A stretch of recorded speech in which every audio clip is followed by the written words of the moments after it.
এখন পর্যন্ত রায়েরবাগ যে বদ্ধভূমি রায়ের বাজার, সেখানে এখনো 1 থেকে 1.5 শতাধিক লাশ তোলা হয় নাই, গণকবরের মধ্যে পড়ে আছে। আমরা অসংখ্যবার গেছি, বলেছি অ্যাটলিস্ট ডিএনএ টেস্ট করে আপনারা জাতিকে জানাই রেখেন যে কেউ যদি এসে ডিএনএ স্যাম্পলিং করে। না, ডিএনএ টেস্টও করা হচ্ছে না, স্যাম্পলিংও করা হচ্ছে না, জাতীয়ভাবে উদ্যোগও নেওয়া হচ্ছে না।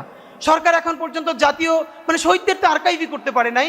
তা আসলে আমরা কিছু করতে পারি না জাতিগতভাবে। এখন দেখেন দায়টা আমাদের এই জন্য যে এই সরকারের অনেক উপদেষ্টা বিদেশ চলে যাবেন, হয়তো পরবর্তী সরকারের কেউ মন্ত্রী এমপিও হবেন, কিন্তু এই সরকারের কয়েকজন উপদেষ্টা জীবন দিছে বা তার সন্তান শহীদ হয়েছে বা একজন আহত হয়েছে? হয় নাই তো। শহীদ হয়েছে আপনার ভাই, আমার ভাই, আহত হয়েছে আমাদের পরিবার, আমাদের বন্ধু বান্ধব। সুতরাং তাদের এই রক্তের ঋণ মিটানোর দায় আমাদেরকেই নিতে হবে। এটা আসলে সরকারও করে দিবে না, কেউ করে দিবে না। মুক্তিযুদ্ধের পরে শুধু ব্যক্তিগত উদ্যোগে অনেকগুলো লিবারেশন ওয়ারের মিউজিয়াম হয়েছিল, মানুষ সংগ্রহ করে করে করে করে তাদের জিনিসপত্র সংগ্রহ করছে। জুলাইয়ের পরে সেই কালেকটিভ উদ্যোগ আমরা দেখি নাই।